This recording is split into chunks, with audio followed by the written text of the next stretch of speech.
If you're on the anime or geeky side of the internet, then you've probably heard of Love and Deepspace. But if you've somehow managed to, I suppose, like completely miss out on the entire mess that just unfolded not that long ago, then let me catch you up on it because it's honestly one of the craziest things that I've heard when it comes to gaming, especially otome games. Like I'm talking protests outside the company's headquarters, and depending on what fandom you're in, that might not be that big of a shock. But people sending funeral flowers, reports of cow manure being dumped outside the office, death threats, vandalism, harassment, like, and it's all because the company had announced a new character. Okay, all they did was announce a new character, hoping that the fans would be excited with them because this had been in the works for a while. But no, instead, they got one of the most hideous treatments from their own community. To understand why everyone lost their minds over one character, you first have to understand what Love in Deepspace really is, and more importantly, why so many people care about it. Because unlike other gacha games like Genshin Impact, where, you collect new characters every time, and every month you move on to the next shiny thing that's been added to the game, the entire appeal of Love in Deepspace is basically getting attached to a very small group of love interests. And that's their entire selling point. The game gives you story chapters, dates, text messages, phone calls, little slice of life moments, basically everything that you would want from a real relationship. And you get them through these, perfect men that are catered to you. And honestly, it's not hard to see why it blew up because for years, the gacha market was dominated by games made for men. Every few weeks, there was another waifu banner, another swimsuit skin, yada yada yada, like another character designed to make people pull out their wallets. Love and Deep Space basically asked, okay, so what if we did all of that, but for women?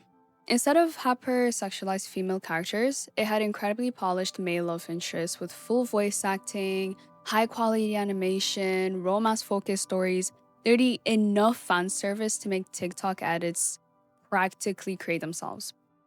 And unsurprisingly, women absolutely ate it up, okay? The game ended up making a huge amount of money in such little time. And because of that, expectations also became insanely high. Players weren't just spending money because they thought that the combat was fun, da da da. No, they were spending money because a part of them was emotionally invested in these characters.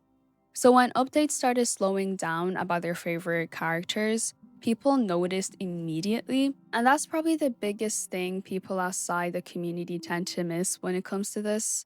Like the backlash didn't suddenly just appear out of thin air because Valko existed or Valko was announced. No. A lot of players had already been frustrated for months beforehand, and it was, again, because of the lack of updates for the already existing cast. There were constant complaints that the existing love interests weren't getting enough meaningful content.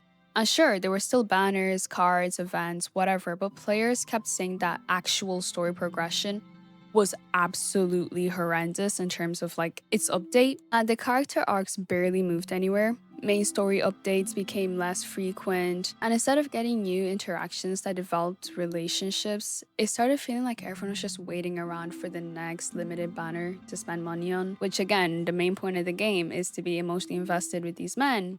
And when you're getting no updates on their story, what can you do? When you've built your entire game around people becoming emotionally attached to five characters, that becomes a very big problem. Like, imagine Netflix suddenly stopped progressing your favorite show for half a year, but then kept releasing expensive merch every single month. Like, it gets annoying. You see where they're coming from. Technically, yeah, you're still getting content, but it's probably not the content that you really want at all. So when Paper Games or Infold Games announced their big version 6.0 live stream, a lot of people were anticipating answers for the already existing issues. People wanted to know when the next story chapters were coming, and they wanted updates for their favorite love interest. They wanted reassurance that the existing cast wasn't being forgotten. They were very hopeful that this would be a big step forward for their favorite characters.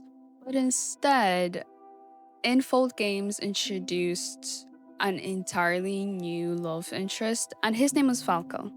Okay? Lil Valco.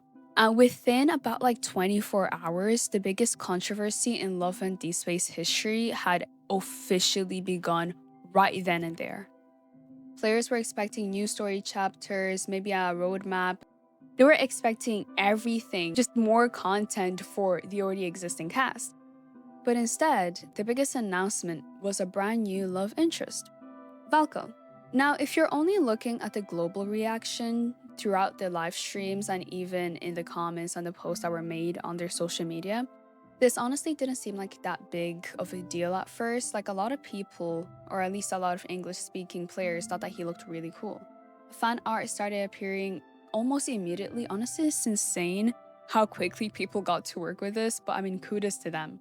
Twitter was full of people saying that they couldn't wait to pull for him.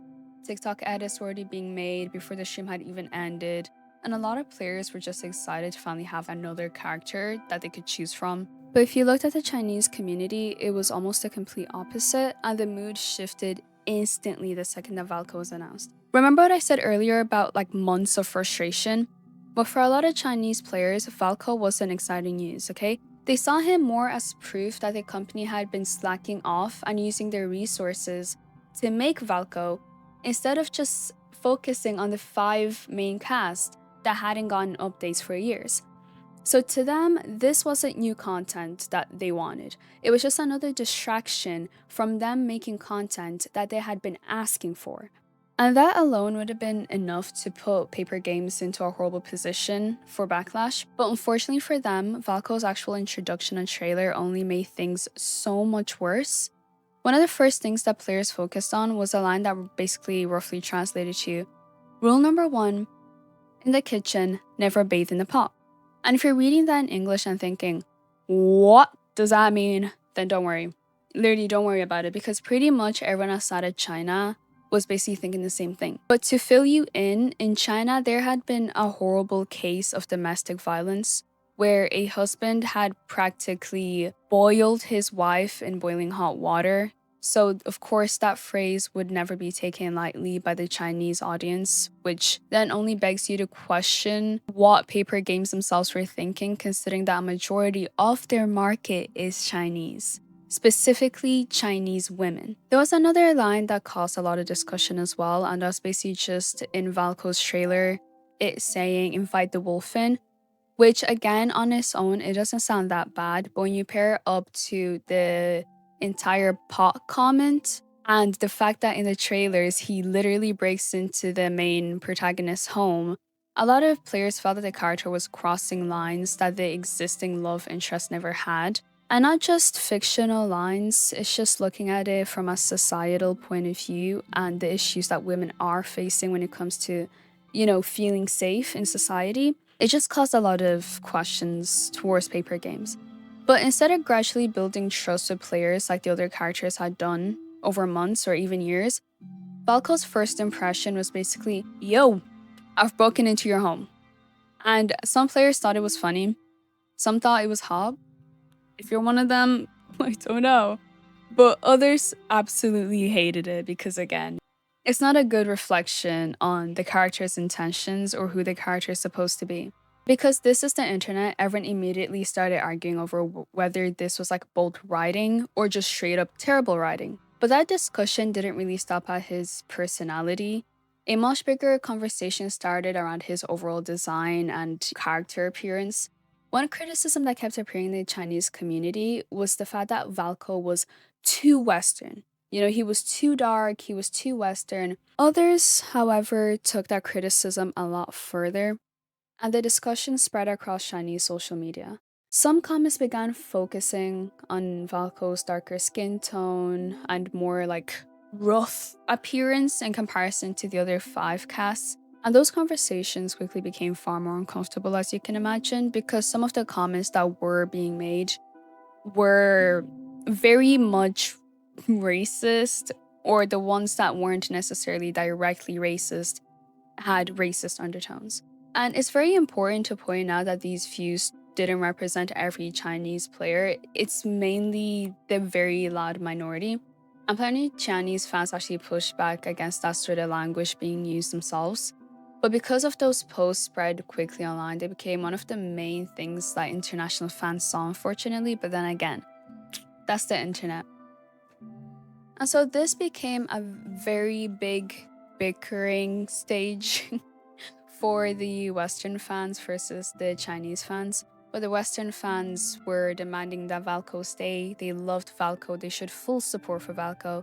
Meanwhile, the Chinese fans were again on the opposite side, where they wanted full removal of Valco. But Paper Games had spent the last year expanding Love and Deepspace into a beautiful global success. But at the end of the day, China still is their biggest market, and it will continue to be their biggest market. So now the company had an impossible situation on its hands because you still can't afford to lose your global market. You just can't. Their international audience was basically saying just don't cave to the harassment, keep Valco, keep going. But their domestic audience was saying the exact opposite. You ignored us for months, and this character is the final straw. And somehow, it just kept getting worse. It was about to get so much worse. Unfortunately, though, this is when the internet drama stops on the internet and it starts leaking into the real life. So at this point, you might be thinking, okay, people didn't like the new guy. Well, that's happened before. It's all part of gaming. And yeah, you'd be right. Every gacha game has had its controversial character reveals. People complain for a week, maybe review bomb the game. Someone makes a 10-hour video essay, and eventually everyone forgets. That's usually how it works. But that isn't really what happened here. Instead, the backlash that should have stayed on the internet started spilling out into the real world. And as the days went on, reports, photos, they all started circulating of protests outside of Paper Games offices. Some fans organized protests demanding that the company cancel Valco and also address what they saw as, well, months of ignored feedback. Others started sending funeral flowers to the studio, a form of protest that's occasionally used in China to publicly express extreme dissatisfaction. And even then, if you have been in the K-pop community or a K-pop fan, this is also very common in K-pop. Honestly, I can't even count. I don't think I would be able to count on my toes and fingers how often this happens in K-pop. But again, it is a very common way of protest, especially towards companies. But then things started to escalate a lot further. According to multiple reports, someone dumped cow manure outside one of the company's offices. And images started quickly spread across social media, so even people who necessarily didn't know what Love and Deepspace was, they all saw the incident, and a lot of them were, asking themselves, like, why are people doing this over an anime boyfriend? And this situation got so big that there were actual news outlets reporting on it. But as ridiculous as everything sounds, by this point the conversation had stopped being funny. There were also a lot of reports of vandalism and developers receiving harassments and threats online. Some employees were allegedly targeted directly instead of the company itself, which honestly, I don't even know what to say. Whether people believe Paper Games had made a horrible business decision or not, this was the point where a lot of fans, including people who disliked Valco, kind of started saying, okay, we're pushing it, we're going way too far. It's one thing to criticize a game, it's another to make individual developers fear going to work. And as you can imagine, with the harassment that was already taking part online, when someone posted a picture of them and videos of them with a weapon heading towards the office, it really wasn't the best look, to the point where police themselves had to intervene as it was escalating way too quickly. Meanwhile, Paper Games stayed almost completely silent, and the silence only fueled speculation, as you can imagine. So the people were wondering, was the company going to push ahead with Valco? Would they delay the update? Would they rewrite Valco? And then soon came in the apologies from the company, where they acknowledged the lack of updates that the Chinese fans had, of course, been upset about, and also continued to apologize about the lines and the trailers that they had released for Valco. But then, in a move that genuinely surprised almost everyone, the company announced that Valco wouldn't be in the game. And all in all, Valco would be completely cancelled. And again, in one of their apologies, they mentioned that from now on, they had no future plans of ever introducing a new character. So his promotional material disappeared, references to him were removed, and the version 6.0 update was completely reworked. For all intents and purposes, the character that had been built up during the live stream was gone. Just like that. Months, if not even longer, actually, of concept writing, art, voice lines, voice recordings, animation, marketing, development, everything had been thrown outside the window just like that in a matter of like a few days. From a business perspective, that was an enormous decision to make. Game studios don't just casually delete major content that they had already spent a lot of money producing, but then again, I suppose paper games is they're quite rich. But still, money is money and you can't afford to lose money. For some players, this was exactly what they had been needing. This is what they had been fighting for. They argued that paper games had finally listened after months of ignoring feedback. In their eyes, Falco wasn't the real issue. He was simply the point where players' frustration finally boiled over for the company. They believed canceling him was an acknowledgement that the company had lost touch with its audience. But others, though, it was a worrying situation. If a company caves after enough public pressure, where does that leave future creative decisions? What happens when the next controversial character comes along? If, again, they ever do release one, does every loud online campaign become a veto over the developer's work? Because even among people who never liked Valco, there were players who felt uncomfortable with how the decision happened. Because if harassment and intimidation appear to work, then there's always the risk that someone tries the same thing again. Even if it's over a minor update, it doesn't have to be Valco, or even if it's in a different game. This situation has, in a way, to some people, proved that you can get what you want through threatening or workers who are only hired by the company to do their job. Love and Deepspace went from being one of the biggest success story in the otome game genre to making headlines for completely all the wrong reasons. I mean, like a single update turned into protest, real-world threats, harassment campaigns, large like social media unfollowings, and probably one of the most expensive character cancellations that we've seen so far. And whether paper games made the right decision is something that people are probably going to be arguing about for years. But one thing that has come out of this entire situation is yes, games should 100% be criticized. Companies should 100% be held accountable for ignoring player feedback.